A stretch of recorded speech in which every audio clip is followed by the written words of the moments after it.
Çöllüğe atan eziyetleri dillerine kurban olun bana idade.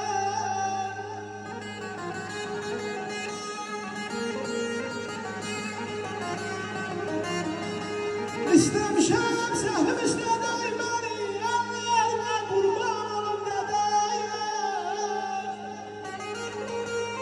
Benim ömrüm olsa cavan yaşaram. Eski bir güzellik koymaz kocalam.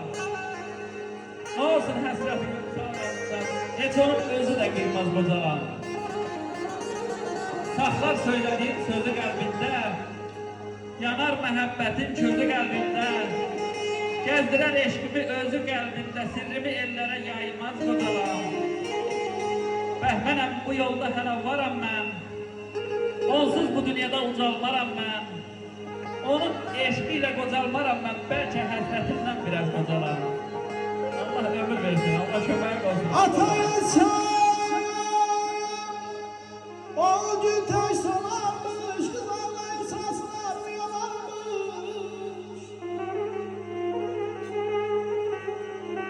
Yeylem ataya da atalazım varmış, ellerine kurban olun dedeye. Yaşı bir alkışlar gelsin.